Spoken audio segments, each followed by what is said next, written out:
નમસ્કાર. ચાલો આજે આપણે સમજીએ કે રોજગારી કુશળતા શું છે અને કેમ એ આપણી કારકિર્દી માટે આટલી બધી અગત્યની છે. તમે ક્યારેય વિચાર્યું છે કે આપણી કારકિર્દીમાં સફળ થવા માટે ખરેખર શું જોઈએ? શું ખાલી આપણી ડિગ્રી કે પછી ટેકનિકલ નોલેજ પૂરતું છે? કે પછી સફળતાનું રહસ્ય કંઈક અલગ જ છે? બસ આ એક આંકડો મગજમાં રાખજો, 85%. આપણી આજની આખી વાતચીતમાં આ આંકડો બહુ જ કામ લાગશે. તો સવાલ એ છે કે આ 85%નું રહસ્ય છે શું? ચાલો આપણે વાતચીતના પહેલા ભાગમાં એ જ સમજીએ કે આ આંકડો કારકિર્દીની સફળતા સાથે જોડાયેલો કેવી રીતે છે. અને આ જાણીને ખરેખર આશ્ચર્ય થશે. રિસર્ચ એવું કહે છે કે નોકરીમાં આપણી જે સફળતા છે ને એમાંથી 85% સફળતાનો આધાર તો રોજગારી કુશળતા પર છે, જેને આપણે સોફ્ટ સ્કિલ્સ પણ કહીએ છીએ. અને ટેકનિકલ જ્ઞાન એનો ફાળો તો ખાલી 15% જ છે. વિચારો કેટલો મોટો તફાવત છે આ. તો પ્રશ્ન એ થાય કે આ રોજગારી કુશળતા એટલે છે શું અને એ આપણી ટેકનિકલ સ્કિલ્સથી અલગ કેવી રીતે પડે છે? ચાલો હવે આ બંને વચ્ચેનો જે તફાવત છે ને એને બરાબર સમજીએ. એકદમ સાદા શબ્દોમાં કહું ને તો રોજગારી કુશળતા એટલે એવા ગુણ જે કોઈપણ વ્યક્તિને નોકરી મેળવવામાં, એને ટકાવી રાખવામાં અને એમાં આગળ વધવામાં મદદ કરે છે. અને સાચું કહું તો આ ઘણીવાર આપણી ડિગ્રી કે ટેકનિકલ જ્ઞાન કરતાં પણ વધારે મહત્વનું બની જાય છે. ચલો આ ટેબલ પર એક નજર કરીએ. જુઓ, ટેકનિકલ સ્કિલ્સ જેમ કે કોડિંગ કે વેલ્ડિંગ એ તો આપણે ટ્રેનિંગથી શીખી શકીએ છીએ, પણ રોજગારી કુશળતા જેમ કે ટીમ વર્ક કે લીડરશિપ એ તો અનુભવ અને પ્રેક્ટિસથી જ આવે છે. એટલે કે એક સ્કિલ શીખવે છે કે શું કામ કરવાનું છે, જ્યારે બીજી સ્કિલ શીખવે છે કે કામ કેવી રીતે કરવાનું છે. હવે આ જે રોજગારી કુશળતા છે ને એના મુખ્યત્વે 3 પાયા છે. ચાલો આ ત્રણેય મહત્વના પાયાને એક પછી એક વિગતવાર સમજીએ.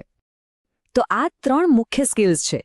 પહેલું કોમ્યુનિકેશન એટલે કે સંચાર, બીજું સેલ્ફ મેનેજમેન્ટ એટલે કે સ્વ-વ્યવસ્થાપન અને ત્રીજું ડિજિટલ સ્કિલ્સ. અને આજકાલના સમયમાં આ ત્રણે વગર તો ચાલે જ નહીં. તો પહેલી અને કદાચ સૌથી અગત્યની સ્કિલ છે સંચાર કૌશલ્ય એટલે કે કોમ્યુનિકેશન. હવે આનો મતલબ ખાલી સારું બોલવું એવો નથી થતો. એનો અર્થ એ પણ છે કે આપણે બીજાની વાત ધ્યાનથી સાંભળીએ અને પછી આપણી વાત એકદમ સ્પષ્ટ રીતે એમની સામે મૂકી શકીએ. એક સારા કોમ્યુનિકેશન માટે શું જોઈએ? તો સ્પષ્ટતાથી વાત કરવી, સામેવાળાને ધ્યાનથી સાંભળવું, જેને એક્ટિવ લિસનિંગ કહેવાય. પછી આપણી બોડી લેંગ્વેજ પણ બહુ મહત્વની છે.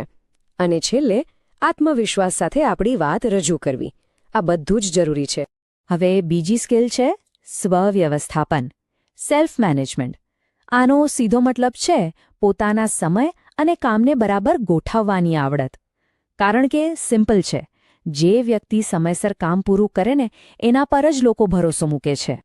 અને હવે આવે છે ત્રીજી સ્કિલ, ડિજિટલ સાક્ષરતા. જો આપણે બધા ડિજિટલ યુગમાં જીવીએ છીએ. અહીંયા ઈમેલ, ડેટા મેનેજમેન્ટ અને ઓનલાઈન મળીને કામ કરવાની આવડત વગર તો કામ ચાલે જ નહીં. આ હવે કોઈ ઓપ્શન નથી, પણ એકદમ જરૂરી બની ગયું છે. તો આ 3 મુખ્ય સ્કિલ્સ તો થઈ, પણ એના સિવાય પણ બીજી કેટલીક સોફ્ટ સ્કિલ્સ છે જે લગભગ દરેક કંપની પોતાના કર્મચારીઓમાં શોધતી જ હોય છે. જેમ કે ટીમવર્ક એટલે કે બધાની સાથે મળીને કામ કરવાની ભાવના. પછી ટાઈમ મેનેજમેન્ટ એટલે કે સમયનો બરાબર ઉપયોગ કરવો. પ્રોબ્લેમ સોલ્વિંગ એટલે કે કોઈ મુશ્કેલી આવે તો એનો ઉકેલ શોધવાની ક્ષમતા. અને છેલ્લે અડેપ્ટેબિલિટી મતલબ કે બદલાતા સંજોગો પ્રમાણે પોતાને ઢાળી લેવાની આવડત. આ બધી સ્કિલ્સ ખૂબ જ કિંમતી છે. તો હવે મોટો સવાલ એ છે કે આ બધી સ્કિલ્સ ડેવલપ કેવી રીતે કરવી? જુઓ, આ કોઈ એક રાતનું કામ તો છે નહીં, પણ હા, એ એક લાંબી અને ખૂબ જ રસપ્રદ સફર જરૂર છે. યાદ રાખજો, આ સ્કિલ્સને વિકસાવવી એક સતત ચાલતી પ્રક્રિયા છે, કોઈ ડેસ્ટિનેશન નથી. તો ચાલો આ સફરના જે મુખ્ય સ્ટેપ્સ છે એના પર નજર નાખીએ. આખી સફરને આપણે 4 સરળ સ્ટેપ્સમાં વહેંચી શકીએ. પહેલું, શીખો એટલે છે નવી સ્કિલ વિશે જાણકારી મેળવો, એને સમજો. બીજું, અમલ કરો. જે શીખ્યા છો એને રોજના જીવનમાં વાપરવાનું શરૂ કરો. ત્રીજું છે સુધારો. ફીડબેકના આધારે અને પોતાની ભૂલોમાંથી શીખીને પોતાની જાતને બહેતર બનાવો. અને ચોથું, નિપુણતા. સતત પ્રેક્ટિસ કરીને એ સ્કિલમાં માસ્ટરી મેળવો. આખી વાતચીતનો જો સાર કાઢવો હોય ને તો આ એક વાક્યમાં બધું જ આવી જાય છે. તમારી ટેકનિકલ સ્કિલ્સ તમને ઇન્ટરવ્યૂ સુધી પહોંચાડે છે, પણ તમારી રોજગારી કુશળતા જ તમારી કારકિર્દી બનાવે છે. અને આનાથી વધુ સાચી વાત કદાચ બીજી કોઈ નથી. તો આ બધી વાત પછી વિચારવા જેવો પ્રશ્ન એ છે કે આજે તમે કઈ રોજગારી કુશળતા પર કામ કરવાનું શરૂ કરશો? કારણ કે આ એક સવાલનો જવાબ તમારી આખી કારકિર્દીની દિશા બદલી શકે છે. નમસ્કાર, ચાલો આજે એક બહુ જ રસપ્રદ સફર પર નીકળીએ. આ સફર છે આપણા દેશના મોટા મોટા આદર્શોથી લઈને સીધા આપણા રોજિંદા કામકાજ સુધી. આપણે એ સમજવાની કોશિશ કરીશું કે ભાઈ, દેશનું બંધારણ અને આપણું પ્રોફેશનલ જીવન, આ બંને વચ્ચે આખરે સંબંધ શું છે? તો ચાલો સીધા મુદ્દા પર આવીએ. સવાલ એ છે કે આપણી નોકરી, આપણું કામ, એને દેશના બંધારણ સાથે શું લેવા દેવા? પહેલી નજરે તો લાગે કે કંઈ જ નહીં, બરાબર? પણ જરા ઊંડા ઉતરીશું ને તો સમજાશે કે આ જોડાણ કેટલું મજબૂત છે. કદાચ થોડું આશ્ચર્ય પણ થાય. ઓકે, તો શરૂઆત કરીએ એકદમ પાયાથી. દેશનો પાયો એટલે કે આપણું બંધારણ. જુઓ, આ જે ભારતનું બંધારણ છે ને, એ ખાલી એક જાડી બુક નથી. એ આપણા દેશનો સુપ્રીમ લો છે, સર્વોચ્ચ કાયદો. અને એક મજેદાર વાત કહું, આ દુનિયાનું સૌથી મોટું લેખિત બંધારણ છે. આ જે દસ્તાવેજ છે જે આખા દેશના શાસનનો પાયો નાખે છે. અને એનો મુખ્ય હેતુ શું? તો કે દરેક નાગરિકને ન્યાય મળે, સમાનતા મળે. હવે જો બંધારણને આપણે એક શરીર માનીએ ને, તો એનો આત્મા કયો? એ છે એનું આમુખ, એટલે કે પ્રિએમ્બલ. આમુખ એટલે શું? બસ એકદમ સિમ્પલ ભાષામાં કહીએ તો આ આપણા દેશનું મિશન સ્ટેટમેન્ટ છે. એ આપણને જણાવે છે કે એક દેશ તરીકે આપણે ક્યાં પહોંચવા માંગીએ છીએ, આપણા લક્ષ્યો શું. અને આ રહ્યું એ આમુખ. જરા એના પર નજર તો કરો. એની ડિઝાઇન, એમાં લખેલા શબ્દો, દરેક વસ્તુ આપણા દેશના ઉચ્ચ આદર્શોની વાત કરે છે. આપણે એને ડિટેલમાં સમજીએ એ પહેલાં બસ એક ક્ષણ માટે એને જુઓ અને અનુભવો. તો આ આમુખ આપણને શું વચન આપે છે? મુખ્યત્વે 4 મોટી વાતો છે. પહેલું, ન્યાય, અને એ પણ કેવો? સામાજિક, આર્થિક અને રાજકીય. બીજું, સ્વતંત્રતા, એટલે કે વિચારવાની, પોતાની વાત કહેવાની, કોઈ પણ ધર્મ કે માન્યતામાં વિશ્વાસ રાખવાની આઝાદી. ત્રીજું છે સમાનતા, સ્ટેટસ અને તક બંનેમાં. અને ચોથું, બંધુતા, જે દરેક વ્યક્તિના ગૌરવની રક્ષા કરે અને દેશની એકતાને મજબૂત બનાવે. આ 4 પાયા છે. ચાલો હવે વાત કરીએ એક સિક્કાની 2 બાજુઓની, એટલે કે આપણા અધિકારો અને આપણી ફરજો. આ બંને વચ્ચેનો તાલમેલ સમજવો બહુ જ જરૂરી છે. આપણું બંધારણ દરેક નાગરિકને અમુક ફંડામેન્ટલ રાઇટ્સ, એટલે કે મૂળભૂત અધિકારોની ગેરંટી આપે છે. જેમ કે કાયદાની નજરમાં બધા સમાન છે. કોઈ પણ વ્યક્તિને બોલવાની અને પોતાનો મનપસંદ વ્યવસાય કરવાની સ્વતંત્રતા છે. અને હા, શિક્ષણ મેળવવાનો પણ અધિકાર છે. આ અધિકારો જ તો આપણી લોકશાહીનો શ્વાસ છે. પણ વાર્તા અહીં પૂરી નથી થતી. એક બહુ જ અગત્યની વાત છે જે સમજવા જેવી છે. અધિકારો ક્યારેય એકલા નથી આવતા. એમની સાથે હંમેશા જવાબદારીઓ, એટલે કે ફરજો જોડાયેલી હોય છે. જો સમાજને સારી રીતે ચલાવવો હોય તો આ બંને વચ્ચે બેલેન્સ હોવું જ જોઈએ. આ સ્લાઇડ જુઓ. આ એકદમ સ્પષ્ટ રીતે બતાવે છે કે આ આખો સોદો શું છે. એક બાજુ આપણને અધિકારો મળે છે, જેમ કે કાયદા સામે સમાનતા, વ્યવસાય કરવાની સ્વતંત્રતા. તો બીજી બાજુ આપણી કેટલીક ફરજો પણ છે, જેમ કે આપણા રાષ્ટ્રધ્વજ અને રાષ્ટ્રગીતનું સન્માન કરવું, સરકારી મિલકતને નુકસાન ન પહોંચાડવું અને આપણા પર્યાવરણનું રક્ષણ કરવું. આ એક પ્રકારનું લેણદેણ છે. ઓકે, તો અત્યાર સુધી આપણે મોટી વાતો કરી, બંધારણ, અધિકાર, ફરજો. પણ સવાલ એ છે કે આ બધી વાતોનો આપણી ઓફિસમાં, આપણા કામ પર શું મતલબ? ચાલો હવે એ જ સમજીએ. આ બહુ જ સરસ રીતે સમજાવે છે. જુઓ, આ એક સિમ્પલ ફોર્મ્યુલા જેવું છે. સ્ટેપ 1, બંધારણમાંથી એક મૂલ્ય ઉઠાવો, દાખલા તરીકે સમાનતા. સ્ટેપ 2, એને તમારા કામની જગ્યાએ લાગુ કરો. સમાનતાને કામ પર કેવી રીતે લાગુ કરાય? તો કે નિષ્પક્ષતા રાખીને. અને સ્ટેપ 3, એનું પરિણામ શું આવશે? એકદમ મજબૂત અને વધારે સારી રીતે કામ કરતી ટીમ. જોયું કેટલું સિમ્પલ છે? આપણે બધાએ વિવિધતામાં એકતા સાંભળ્યું છે, બરાબર ને? પણ એ ખાલી કહેવાની વાત નથી, એ આપણી તાકાત છે. અને આ જ સિદ્ધાંત જ્યારે કોઈ ઓફિસમાં કોઈ ટીમમાં લાગુ પડે છે ને, જ્યાં અલગ અલગ બેકગ્રાઉન્ડ અને અલગ અલગ વિચારોવાળા લોકોનું સન્માન થાય છે, ત્યારે શું થાય ખબર છે? ત્યાં ક્રિએટિવિટી અને પ્રોડક્ટિવિટી બંનેમાં જબરદસ્ત વધારો થાય છે. તો ચાલો હવે આપણે આખી ચર્ચાના સૌથી મહત્વના અને અંતિમ ભાગ તરફ આગળ વધીએ. એક જવાબદાર નાગરિક હોવાનો અર્થ શું છે? એક વાત સમજી લઈએ, નાગરિક હોવું એ ખાલી એક આઈડી કાર્ડ હોવા બરાબર નથી. એ એક એક્ટિવ જવાબદારી છે, એક જીવંત ભૂમિકા છે. એનો મતલબ છે કે લોકતાંત્રિક પ્રક્રિયામાં ભાગ લેવો, જેમ કે વોટ આપવો, દેશના કાયદાઓનું પાલન કરવું અને સમયસર ટેક્સ ભરવો. આ બધી નાની નાની લાગતી બાબતો જ આપણા લોકતંત્રને શક્તિ આપે છે. અને આ વાત હંમેશા મનમાં રાખવા જેવી છે. દેશના વિકાસમાં દરેક વ્યક્તિનું ભલેને નાનું યોગદાન હોય એ પણ ખૂબ જ મહત્વનું છે. બંધારણના મૂલ્યોને ધ્યાનમાં રાખીને આપણે જે પણ સારું કામ કરીએ છીએ એ બધું ભેગું થઈને જ તો રાષ્ટ્ર નિર્માણ થાય છે. કોઈ પણ યોગદાન ક્યારે નાનું નથી હોતું. તો આ બધી ચર્ચા પછી એક સવાલ આપણી જાતને પૂછવા જેવો છે. રાષ્ટ્ર નિર્માણમાં મારું અને તમારું, આપણું સૌનું યોગદાન શું હોઈ શકે?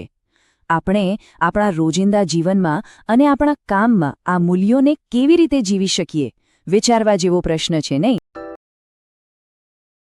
સદીમાં એક સાચા પ્રોફેશનલ બનવાનો અર્થ શું છે? આજે આપણે એ જ સ્કિલ્સ વિશે વાત કરવાના છીએ જે આજના સમયમાં માત્ર ટકી રહેવા માટે જ નહીં પણ ખરેખર સફળ થવા માટે ખૂબ જ જરૂરી છે. તો ચાલો સાથે મળીને સમજીએ કે આજના આ ફાસ્ટ પેસ્ડ દુનિયામાં સફળતાની ચાવી શું છે. તો સવાલ એ છે કે સફળતાની એ ચાવી છે શું? જ્યારે ટેકનોલોજી રોજ બદલાઈ રહી છે અને કોમ્પિટિશન સતત વધી રહ્યું છે, તેને આપણે કઈ બાબતો પર ફોકસ કરવું જોઈએ? આ સવાલોના જવાબ શોધવા માટે આપણે એકદમ સ્પષ્ટ રસ્તા પર આગળ વધીશું.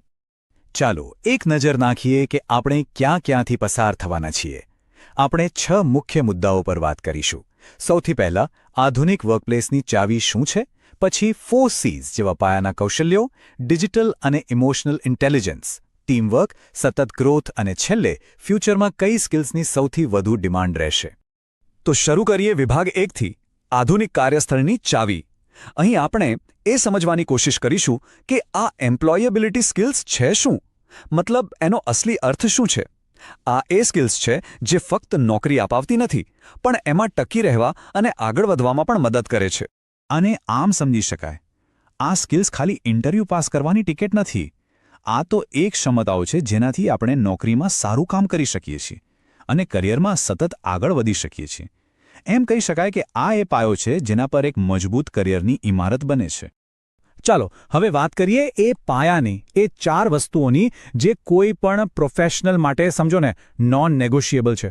આને 4 C's તરીકે ઓળખવામાં આવે છે અને આ જ દરેક બીજી સ્કિલનો આધાર છે.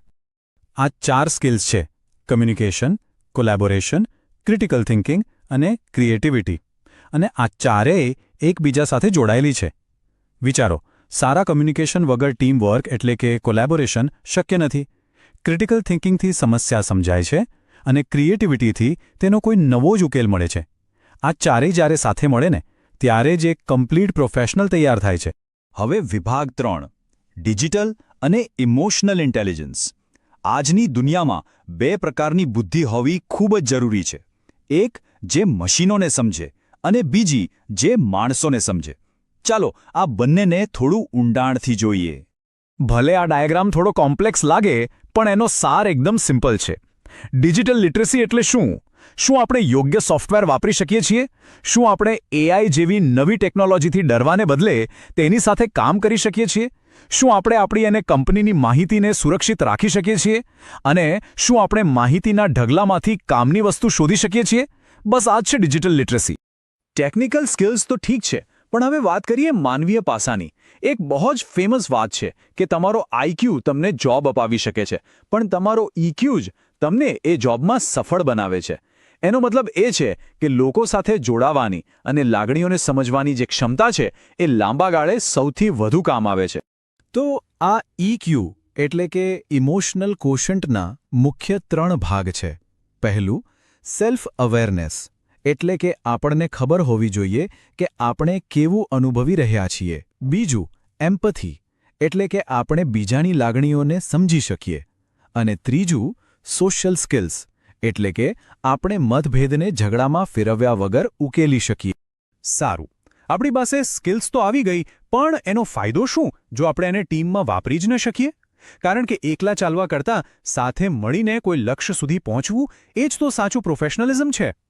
એક સારી ટીમ એટલે ખાલી લોકોનો સમૂહ નહીં, એ એક એવું વાતાવરણ છે જ્યાં એકબીજા પર વિશ્વાસ હોય, જ્યાં મતભેદો પર તંદુરસ્ત ચર્ચા થાય અને જ્યાં દરેક વ્યક્તિ એક જ લક્ષ્ય માટે કામ કરતી હોય. અહીં લોકો એકબીજાને નીચે પાડવાને બદલે ઉપર ઉઠાવે છે. ટીમવર્ક અને લીડરશિપની પાછળ એક બહુ જ શક્તિશાળી વસ્તુ કામ કરે છે અને એ છે આપણું માઇન્ડસેટ. આપણી દુનિયાને જોવાની રીત બે ભાગમાં વહેંચાયેલી છે: ગ્રોથ માઇન્ડસેટ અને ફિક્સ્ડ માઇન્ડસેટ. આ બંને વચ્ચેનો તફાવત ખૂબ મોટો છે. ગ્રોથ માઇન્ડસેટવાળી વ્યક્તિ કહે છે, નિષ્ફળતા તો શીખવાની એક તક છે અને પડકારો મને મજબૂત બનાવે છે. જ્યારે ફિક્સ્ડ માઇન્ડસેટવાળી વ્યક્તિ માને છે કે નિષ્ફળતા મારી લિમિટ છે, મારે પડકારો નથી જોઈતા. છેવટે તો આપણી માનસિકતા જ આપણી સફળતાની દિશા નક્કી કરે છે. આ વિભાગમાં આપણે એ બે વસ્તુઓ પર ધ્યાન આપીશું જે કોઈપણ પ્રોફેશનલ માટે પાયા સમાન છે. એક તો સતત શીખતા રહેવું અને બીજું મજબૂત નૈતિક મૂલ્યો. પ્રોફેશનલ ગ્રોથ કોઈ મંઝિલ નથી, એ તો એક સતત ચાલતી યાત્રા છે જે પાયાના શિક્ષણથી શરૂ થાય છે, પછી નવી સ્કિલ્સ શીખવા એટલે કે અપસ્કિલિંગ તરફ આગળ વધે છે, અનુભવથી મજબૂત બને છે અને પછી આપણે એક્સપર્ટ બનીએ છીએ. પણ યાત્રા અહીં અટકતી નથી. આ ચક્ર હંમેશા ચાલતું રહે છે. પ્રોફેશનલ એથિક્સનો પહેલો અને સૌથી બેસિક પિલર છે પંક્ચ્યુઆલિટી, એટલે કે સમયનું પાલન. સમયસર પહોંચવું એ ખાલી ઘડિયાળ જોવાની વાત નથી, એ બતાવે છે કે આપણે બીજાના સમયની કેટલી કદર કરીએ છીએ. બીજો પિલર છે પ્રામાણિકતા. આપણા કામ અને વ્યવહારમાં જ્યારે પારદર્શિતા હોય ને ત્યારે જ વિશ્વાસ જન્મે છે, અને આ વિશ્વાસ જ છે જેના પર લાંબા ગાળાના પ્રોફેશનલ સંબંધો ટકી રહે છે. અને ત્રીજો ખૂબ જ મહત્વપૂર્ણ પિલર છે ગોપનીયતા. આપણને જે માહિતી સોંપવામાં આવી છે તેને સુરક્ષિત રાખવી એ ફક્ત આપણી જવાબદારી નથી, એ આપણી વિશ્વસનીયતાની કસોટી છે. આ વિશ્વાસ જાળવવો ખૂબ જ જરૂરી છે. તો આપણે આટલી બધી સ્કિલ્સની વાત તો કરી, પણ સવાલ એ છે કે શું આ સ્કિલ્સ ખરેખર ફ્યુચરમાં કામ લાગશે? ચાલો હવે વાતો નહીં પણ સીધો ડેટા જોઈએ કે દુનિયાભરની ટૂચની કંપનીઓ શું શોધી રહી છે. તો મોટો સવાલ એ જ છે કે આવનારા 5-10 વર્ષોમાં એમ્પ્લોયર્સ કઈ સ્કિલ્સને સૌથી વધુ મહત્વ આપશે. ચાલો જોઈએ. વર્લ્ડ ઇકોનોમિક ફોરમનો આ ડેટા જુઓ. તે સ્પષ્ટપણે એ જ દિશામાં ઇશારો કરે છે જેની આપણે અત્યાર સુધી ચર્ચા કરી છે. Analytical thinking, creativity, technology literacy, આ બધી સ્કિલ્સ ભવિષ્યની સૌથી મોટી માંગ બનવા જઈ રહી છે. ખાલી એક આંકડા પર ધ્યાન આપો, 95%. જરા વિચારો, લગભગ દરેક કંપની 100માંથી 95 કંપનીઓ માને છે કે એનાલિટિકલ થિંકિંગ એટલે કે સમસ્યાનું વિશ્લેષણ કરી ઉકેલ લાવવાની ક્ષમતાની માંગ ભવિષ્યમાં વધશે જ. આ એકદમ ક્લિયર સંકેત છે. આ બધી માહિતી પછી હવે વિચારવાનો વારો આપણો છે. આપણી પોતાની પ્રોફેશનલ જર્નીમાં આમાંથી એવી કઈ સ્કિલ્સ છે જેના પર આપણે સૌથી પહેલા ધ્યાન કેન્દ્રિત કરવા માંગીશું? કારણ કે આપણી શરૂઆત જ આપણી દિશા નક્કી કરશે. એવી કઈ એક સ્કિલ છે જે કરિયરની તકોને સીધી ડબલ કરી શકે? વેલ, એ સ્કિલ છે ઇંગ્લિશ. આજે આપણે એ જ સમજવાના છીએ કે બેઝિક ઇંગ્લિશનું નોલેજ કઈ રીતે એક સુપરપાવર જેવું કામ કરી શકે છે અને જોબ માર્કેટમાં નવા દરવાજા ખોલી શકે છે. તો ચાલો શરૂ કરીએ. ચાલો સૌથી પહેલા એક બહુ મોટા આંકડાથી શરૂઆત કરીએ. વિચારો તો, આખી દુનિયામાં 1.5 અબજ, જી હા 1.5 અબજથી પણ વધારે લોકો ઇંગ્લિશ બોલે છે. એટલે કે આ ખાલી એક ભાષા નથી રહી, આ તો એક ગ્લોબલ કનેક્શન બની ગયું છે જે દુનિયાના અલગ અલગ ખૂણાના લોકોને એકસાથે જોડે છે. અને બસ આ જ કારણ છે કે ઇંગ્લિશને વ્યવસાયની ભાષા કહેવાય છે. તમે જુઓ, મોટાભાગની મલ્ટીનેશનલ કંપનીઓ હોય કે પછી આપણી લોકલ કંપનીઓ, એમના ડોક્યુમેન્ટેશન, રિપોર્ટિંગ કે પછી કસ્ટમર્સ સાથે વાતચીત કરવા માટે ઇંગ્લિશનો જ ઉપયોગ થાય છે. એટલે હવે જોબ માર્કેટમાં ટકવું હોય ને તો ઇંગ્લિશ કોઈ ઓપ્શન નથી, એ એકદમ જરૂરી બની ગયું છે. તો સવાલ એ છે કે આ બધું આટલું ઇમ્પોર્ટન્ટ કેમ છે? કારણ બહુ જ સિમ્પલ છે. ઇંગ્લિશ છે ને એ આપણી પાસે જે સ્કિલ્સ છે અને માર્કેટમાં જે તકો છે એની વચ્ચેની ગેપને પૂરી કરે છે. સમજો, કે એક બ્રિજ જેવું કામ કરે છે જે સીધા બેસ્ટ જોબ સુધી લઈ જાય છે. ઓકે, પણ જ્યારે આપણે કહીએ કે જોબ માટે ઇંગ્લિશ આવડવું જોઈએ તો એનો ખરેખર મતલબ શું થાય? શું ખાલી વાંચતા લખતા આવડે એટલે પતી ગયું? ના. ચાલો આપણે સાક્ષરતા અને વર્કપ્લેસ ફ્લુએન્સી એટલે કે કામ કરવાની જગ્યા પર બોલવાની જે આવડત છે એ બંને વચ્ચેનો ફરક સમજીએ. અહીંયા જુઓ, સ્ક્રીન પર 2 ભાગ છે. ડાબી બાજુ છે બેઝિક લિટરસી એટલે કે પાયાની સાક્ષરતા, જેમ કે સાઇન બોર્ડ વાંચી લેવા કે કોઈ ફોર્મ ભરી દેવું. આ તો કોઈ પણ જોબ માટેની એકદમ બેઝિક જરૂરિયાત છે.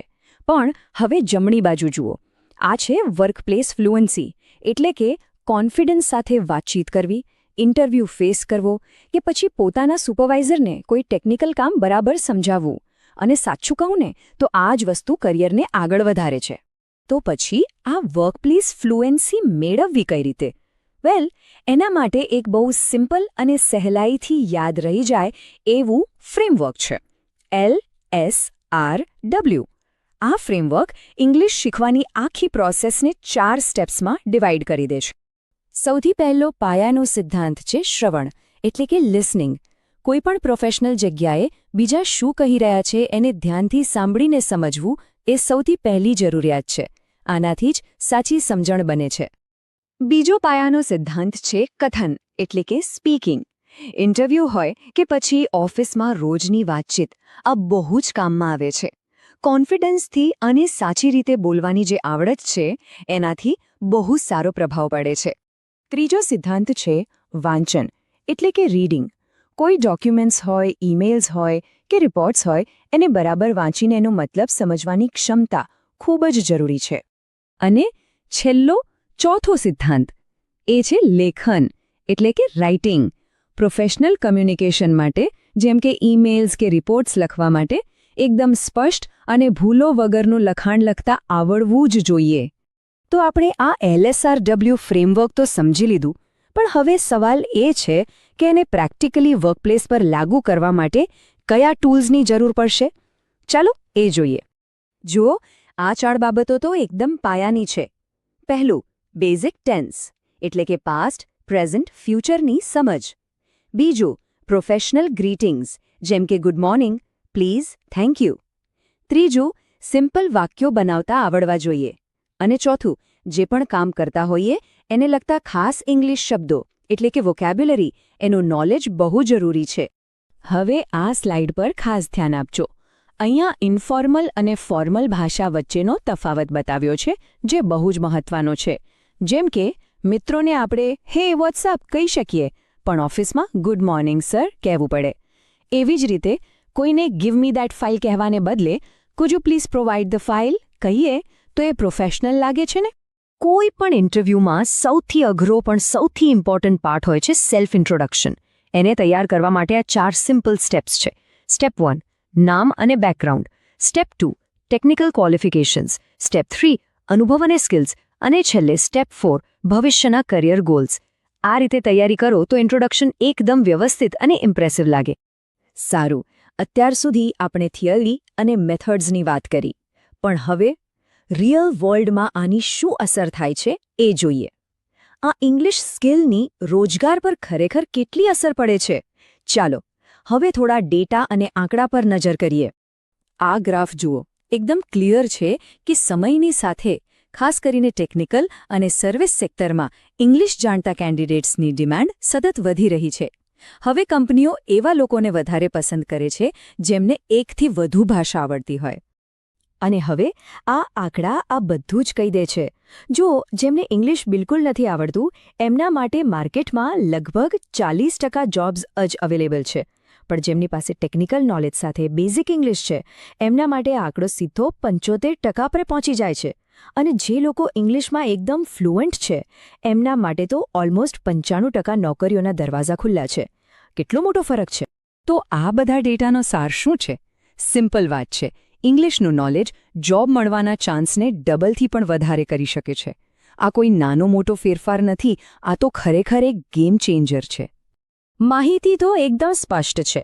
હવે સવાલ ફક્ત એટલો જ છે કે શું આપણે 95% તકોને અનલોક કરવા માટે તૈયાર છીએ? આ સફર શરૂ કરવાનો નિર્ણય તો દરેકે પોતે જ લેવાનો છે. નમસ્કાર. પ્રોફેશનલ દુનિયામાં પોતાના સપનાને હકીકતમાં બદલવા માટે સૌથી અગત્યની વસ્તુ શું છે? એ છે એક નક્કર પ્લાનિંગ. તો ચાલો આજે આપણે એ જ સમજીએ કે કારકિર્દીનું આયોજન કેવી રીતે થાય અને સફળતા માટેના લક્ષ્યો કઈ રીતે નક્કી કરી શકાય. સારું, ચાલોને એક બહુ જ રસપ્રદ સવાલથી શરૂઆત કરીએ. નોકરી અને કારકિર્દી, શું આ બંને એક જ છે? આપણે ઘણીવાર આ શબ્દોનો ઉપયોગ એકબીજાના બદલે કરતા હોઈએ છીએ, પણ શું એ ખરેખર સાચું છે? ચાલો આ ગૂંચવણને જરા ઉકેલીએ. તો સૌથી પહેલું અને સૌથી અગત્યનું પગલું છે નોકરી અને કારકિર્દી વચ્ચેનો જે મૂળભૂત તફાવત છે એને સમજવો, કારણ કે આ સમજણ જ આપણા આખા પ્રોફેશનલ પ્લાનિંગનો પાયો છે. જો નોકરી એટલે શું? એ એક ટૂંકા ગાળાની પ્રવૃત્તિ છે જે મોટાભાગે આપણી આર્થિક જરૂરિયાત પૂરી કરવા માટે હોય છે. પણ કારકિર્દી એનાથી ઘણી મોટી વાત છે. એ એક લાંબી સફર છે જેમાં પ્રગતિ, નવો અનુભવ અને કામ કર્યાનો સંતોષ આ બધું જ જોડાયેલું છે. ટૂંકમાં કહીએ તો એકમાત્ર જરૂરિયાત છે તો બીજું એક આખી જિંદગીની સફર છે. હવે કારકિર્દીની આ લાંબી સફર પર નીકળતા પહેલાં એ જાણવું તો જરૂરી છે ને કે આપણે અત્યારે ઊભા ક્યાં છીએ. અને આ જાણવા માટે સૌથી પહેલાં કરવું પડે સ્વમૂલ્યાંકન. આમ જુઓ તો સ્વમૂલ્યાંકન એ આપણી આ સફરનો નકશો છે, અને આ નકશો બનાવવા માટે એક બહુ જ પાવરફુલ ટૂલ છે જેનું નામ છે SWOT એનાલિસિસ. ચલો જરા વિગતમાં જોઈએ કે આ શું છે અને તે કેવી રીતે કામ કરે છે. તો SWOTમાં પહેલો અક્ષર છે S. S એટલે સ્ટ્રેન્થ્સ, એટલે કે આપણી શક્તિઓ. આ એવા કૌશલ્યો છે, એવી આવડત છે જે આપણી અંદર કુદરતી રીતે જ હોય છે અને જે આપણને બીજાઓથી અલગ તારવે છે. આપણી શક્તિઓને ઓળખવી એ આત્મવિશ્વાસ વધારવાનું પહેલું પગથિયું છે.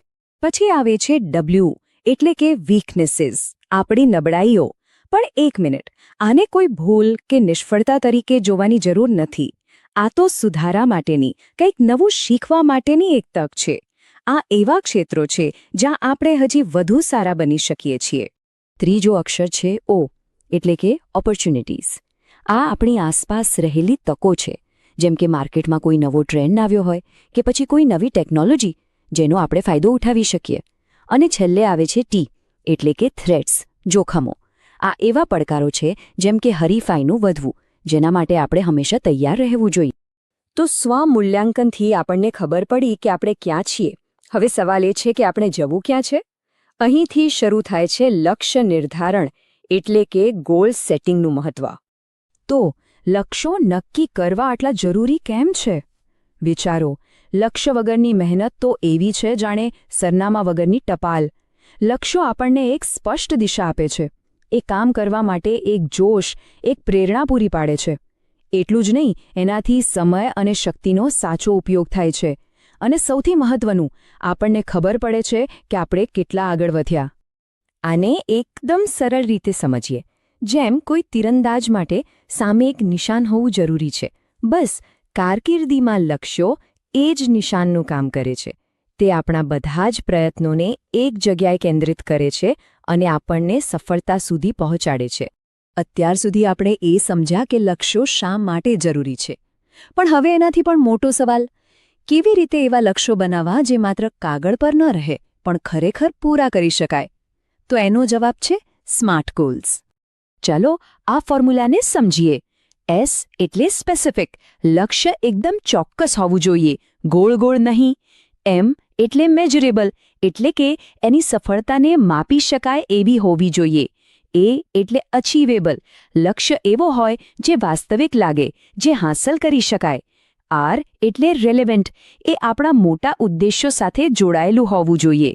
અને છેલ્લું T એટલે ટાઈમ બાઉન્ડ, એને પૂરું કરવા માટે એક ચોક્કસ સમય મર્યાદા નક્કી હોવી જ જોઈએ. આ 5 વસ્તુ કોઈપણ ઈચ્છાને એક મજબૂત યોજનામાં ફેરવી શકે છે. ઓકે, તો હવે આપણી પાસે નકશો છે અને મંઝિલ પણ નક્કી છે, પણ ત્યાં સુધી પહોંચવાનો રસ્તો કયો? હવે વાત કરીએ એ વ્યૂહરચનાની જે આપણને લાંબા ગાળે સફળતા અપાવશે. હવે જે આંકડા જોવાના છીએ એ કદાચ થોડા ચોંકાવનારા લાગી શકે છે.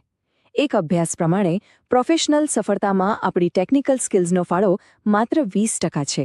જી હા, માત્ર 20%. જ્યારે 75% ફાળો કોમ્યુનિકેશન એટલે કે વાતચીતની કળાનો છે અને સૌથી વધુ 80% ફાળો સોફ્ટ સ્કિલ્સનો છે, જેમાં ટીમવર્ક, પ્રોબ્લેમ સોલ્વિંગ જેવી બાબતો આવે છે. આના પરથી સ્પષ્ટ છે કે આપણે ક્યાં વધુ ધ્યાન આપવાની જરૂર છે.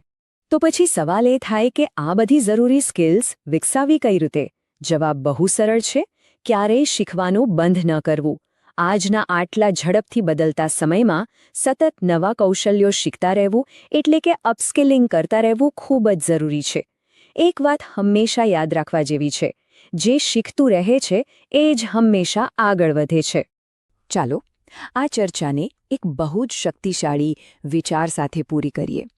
આવતીકાલ એ બીજું કંઈ નહીં પણ આજે લીધેલા નિર્ણયો અને નક્કી કરેલા લક્ષ્યોનું જ પરિણામ છે. આ વાક્ય આપણને યાદ અપાવે છે કે આપણું ભવિષ્ય કોઈ બીજું નહીં પણ આપણે પોતે જ બનાવીએ છીએ, વર્તમાનમાં લીધેલા નાના નાના પગલાંથી. તો પોતાની કારકિર્દીના આયોજનની આ સફર શરૂ કરવા માટે આજથી વધુ સારો કોઈ દિવસ હોય જ ન શકે. એક મિનિટ માટે વિચારીએ, શું પ્રોફેશનલ લાઈફમાં સફળ થવા માટે ખાલી ટેકનિકલ નોલેજ પૂરતું છે? જવાબ છે ના, બિલકુલ નહીં. હકીકતમાં સાચી સફળતાનો આધાર તો એવા કૌશલ્યો પર છે જે આપણા જ્ઞાન અને આપણી સિદ્ધિઓ વચ્ચે એક પુલનું કામ કરે છે. તો ચાલો આજે આ જ પાયાના કૌશલ્યોને જરા ઊંડાણથી સમજીએ. તો પછી સવાલ એ થાય કે ટેકનિકલ જાણકારી સિવાય એવું તે શું છે જે કોઈ પણ વ્યક્તિને એની કારકિર્દીમાં બીજાઓથી અલગ તારવે છે, આગળ વધારે છે? જવાબ છે સોફ્ટ સ્કિલ્સ, અને એમાં પણ સૌથી અગત્યની વસ્તુ કમ્યુનિકેશન. આજના આ વિશ્લેષણમાં આપણે 5 ભાગમાં આખી વાત સમજવાના છીએ. પહેલા જોઈશું સફળતાનો પાયો શું છે, પછી સંચાર એટલે શું એ સમજીશું, કામની જગ્યાએ એનું મહત્વ કેટલું છે એના પર વાત કરીશું, પછી બીજી કઈ એમ્પ્લોયેબિલિટી સ્કિલ્સ જરૂરી છે એ જોઈશું, અને છેલ્લે આ બધામાં સુધારો કેવી રીતે લાવી શકાય એની ટિપ્સ પર નજર નાખીશું. તો સફળતાનો પાયો એટલે શું? જરા કલ્પના કરો કે 2 લોકો છે, બંને પાસે સરખું જ નોલેજ છે, પણ એમાંથી એક જણ પોતાની વાત એકદમ સ્પષ્ટ રીતે રજૂ કરી શકે છે, ટીમ સાથે ભળીને કામ કરી શકે છે, જ્યારે બીજો નથી કરી શકતો. કોણ આગળ જશે? દેખીતી વાત છે, પહેલો વ્યક્તિ. બસ આ જ તો છે સોફ્ટ સ્કિલ્સની તાકાત. જ્ઞાન હોવું એક વાત છે, અને એનો ઉપયોગ કરતા આવડવું એ બિલકુલ બીજી અને કદાચ વધુ અગત્યની વાત છે. તો ચાલો હવે આ સોફ્ટ સ્કિલ્સના કિંગ એટલે કે સંચાર અથવા તો કમ્યુનિકેશનને બરાબર સમજીએ. કમ્યુનિકેશન શબ્દ જેટલો સાંભળવામાં સામાન્ય લાગે છે ને, એનો અર્થ એટલો જ ઊંડો છે. જુઓ, કમ્યુનિકેશન એટલે માત્ર બોલવું એવું નથી. એ એક આખી પ્રોસેસ છે જેમાં માહિતી, વિચારો અને લાગણીઓ એક વ્યક્તિથી બીજી વ્યક્તિ સુધી પહોંચે છે. અને સાચી કસોટી એ નથી કે આપણે કેટલું બોલ્યા, પણ એ છે કે સામેવાળી વ્યક્તિ બરાબર એ જ સમજી કે નહીં જે આપણે કહેવા માંગતા હતા. આ આખી પ્રોસેસના આમ તો 3 મુખ્ય પિલર છે. પહેલો, સંદેશ મોકલનાર એટલે કે સેન્ડર. બીજો, સંદેશ જે માધ્યમથી જાય છે, જેમ કે ઈમેલ, ફોન પર વાત કે પછી રૂબરૂ વાતચીત. અને ત્રીજો, સંદેશ મેળવનાર એટલે કે રિસીવર. આ ચેનમાં જો એક પણ કડી નબળી પડી તો સમજો કે આખો સંચાર ખોરવાઈ ગયો. હવે સંચારના મુખ્યત્વે 2 પ્રકાર છે. એક છે મૌખિક એટલે કે વર્બલ કમ્યુનિકેશન, જે આપણે શબ્દોથી કરીએ છીએ, અને બીજો છે અમૌખિક એટલે કે નોન વર્બલ, જે શબ્દો વિના આપણી બોડી લેંગ્વેજ, આપણા હાવભાવથી થાય છે. અને મજાની વાત તો એ છે કે ઘણીવાર આપણા શબ્દો કરતાં આપણી બોડી લેંગ્વેજ વધુ સાચું કહી દેતી હોય છે. ચાલો આ બધી થિયરીની વાતો તો થઈ, પણ પ્રેક્ટિકલ દુનિયામાં, ઓફિસમાં, કામ કરવાની જગ્યા પર આ કમ્યુનિકેશન આટલું બધું ઇમ્પોર્ટન્ટ કેમ છે? કેમ દરેક કંપની સારા કમ્યુનિકેટરને શોધતી હોય છે? જરા આ ફોટો પર નજર કરો. એક ટીમ સાથે મળીને કામ કરી રહી છે. આ ટીમની સફળતા પાછળનું રહસ્ય શું હોઈ શકે? એમની વચ્ચેનો મજબૂત સંચાર. એના વગર ગમે તેટલા ટેલેન્ટેડ લોકો કેમ ન હોય, એ લોકો સાથે મળીને સારા પરિણામો લાવી જ ન શકે. એમ કહી શકાય કે સંચાર એ ટીમ વર્કનું ફ્યુઅલ છે. જ્યારે ટીમમાં સંચાર સારો હોય ત્યારે ફાયદા શું થાય? લોકો એકબીજાને સારી રીતે સમજે છે, એટલે ગેરસમજ થવાની શક્યતા ઘટી જાય છે. ટીમ વર્ક એકદમ મજબૂત બને છે. જે લોકો પોતાની વાત સ્પષ્ટ રીતે મૂકી શકે છે, એમનામાં લીડરશિપ ક્વોલિટીઝ દેખાવા માંડે છે. અને આ બધાનું અંતિમ પરિણામ પ્રોડક્ટિવિટીમાં સીધો વધારો થાય છે. પણ આ તો બધી આપણી વાતો થઈ. શું ખરેખર કંપનીઓ અને ઇન્ડસ્ટ્રી આ વાતને આટલી ગંભીરતાથી લે છે? ચાલો એક એવો આંકડો જોઈએ જે કદાચ આખી વાતને એક નવા જ દૃષ્ટિકોણથી રજૂ કરશે. અને આ રહ્યો એ આંકડો જે કદાચ ચોંકાવી દેશે. એક સર્વેમાં ખબર પડી કે 95%, જી હા 95% એમ્પ્લોયર્સ એવું માને છે કે કમ્યુનિકેશન સ્કિલ્સ ટેકનિકલ આવડત કરતાં પણ વધારે જરૂરી છે. આનો મતલબ બહુ સીધો અને સ્પષ્ટ છે. ભલે કોઈ ટેકનિકલ રીતે ગમે તેટલું હોશિયાર હોય, પણ જો પોતાની વાત કે પોતાનું કામ બીજાને બરાબર સમજાવી ન શકે તો એમની કારકિર્દી ત્યાં જ થંભી શકે છે. જો કોમ્યુનિકેશન એક મોટા પેકેજનો હિસ્સો છે જેને આપણે એમ્પ્લોયેબિલિટી સ્કિલ્સ કહી શકીએ. આ એવા કૌશલ્યો છે જે કોઈપણ વ્યક્તિને નોકરી માટે એક સારો ઉમેદવાર બનાવે છે અને લાંબા ગાળે સફળ થવામાં ખૂબ મદદ કરે છે. કમ્યુનિકેશન ઉપરાંત આ 3 સ્કિલ્સ પણ એટલી જ મહત્વની છે. પહેલું, ટીમવર્ક, એટલે કે હું નહીં પણ આપણેની ભાવનાથી કામ કરવું. બીજું, ટાઈમ મેનેજમેન્ટ, એટલે કે કયું કામ ક્યારે અને કેવી રીતે કરવું તેની પાક્કી સમજ. અને ત્રીજું, પ્રોબ્લેમ સોલ્વિંગ, એટલે કે જ્યારે કોઈ મુશ્કેલી આવે ત્યારે ગભરાવાને બદલે રસ્તો શોધવાની ક્ષમતા. બરાબર છે. તો અત્યાર સુધી આપણે એ સમજી લીધું કે આ બધું કેટલું જરૂરી છે. પણ હવે સૌથી મોટો સવાલ કે આ સ્કિલ્સને ડેવલપ કેવી રીતે કરવી. તો ચાલો હવે કેટલીક એકદમ પ્રેક્ટિકલ ટિપ્સ જોઈએ જેનો અમલ આજથી જ શરૂ કરી શકાય. અને સુધારણાની શરૂઆત હંમેશા બોલવાથી નહીં પણ સાંભળવાથી થાય છે. એક સારો કમ્યુનિકેટર બનવાનો પહેલો અને સૌથી અગત્યનો નિયમ છે એક સારો શ્રોતા બનવું, જેને અંગ્રેજીમાં કહેવાય છે એક્ટિવ લિસનિંગ. એક્ટિવ લિસનિંગ એટલે શું? એનો અર્થ ફક્ત કાનથી સાંભળવું એવો નથી, પણ સામેવાળી વ્યક્તિ શું કહેવા માંગે છે એને સમજવાનો પૂરો પ્રયત્ન કરવો. જરૂર પડે તો સવાલો પૂછવા અને એમને એવો અહેસાસ કરાવવો કે તેમની વાતને ખરેખર મહત્વ આપવામાં આવી રહ્યું છે. આનાથી વિશ્વાસ અને સંબંધ બંને મજબૂત થાય છે.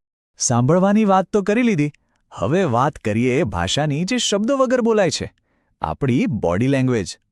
ઘણીવાર એવું બને છે કે આપણે મોઢેથી એક વાત કહેતા હોઈએ અને આપણું શરીર કંઈક બીજી જ વાત કહેતું હોય છે.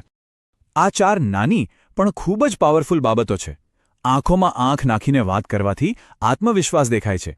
આપણી બેસવાની કે ઊભા રહેવાની રીત, જેને પોશ્ચર કહેવાય, એ આપણો ઉત્સાહ બતાવે છે. ચહેરા પર એક નાનકડું સ્માઇલ આખો માહોલ પોઝિટિવ બનાવી શકે છે. અને એક મજબૂત હેન્ડશેક પહેલી જ મુલાકાતમાં એકદમ સારી છાપ પાડે છે. અને છેલ્લે આ 3 આદતો કેળવી શકાય છે. પહેલું, નિયમિત રીતે અરીસા સામે ઊભા રહીને બોલવાની પ્રેક્ટિસ કરવાથી બોલવામાં સ્પષ્ટતા અને કોન્ફિડન્સ બંને વધે છે. બીજું, લોકો પાસેથી ફીડબેક લેવા માટે હંમેશા તૈયાર રહેવું, કારણ કે ઘણીવાર આપણને આપણી ભૂલો નથી દેખાતી. અને ત્રીજું, સમય સાથે બદલાતા નવા ટેકનિકલ ટૂલ્સ પણ શીખતા રહેવું. તો આટલી બધી ચર્ચા પછી વિચારવા જેવો સવાલ એ છે કે આ બધામાંથી એવી કઈ એક સ્કિલ છે જેના પર આજથી જ કામ શરૂ કરવું છે. યાદ રાખજો, મોટામાં મોટા ફેરફારોની શરૂઆત હંમેશા એક નાના પગલાંથી જ થતી હોય છે. આ વિડીયોમાં મજા આવી? જો તમને આ વિડીયો ગમ્યો હોય તો તેને લાઇક કરો અને તમારા અન્ય મિત્રો સાથે પણ શેર કરો. આવા વધુ માહિતીપ્રદ વિડીયો જોવા માટે મોતીલાલ ભોએ ચેનલને સબસ્ક્રાઇબ કરો. આ વિડીયો જોવા બદલ આભાર.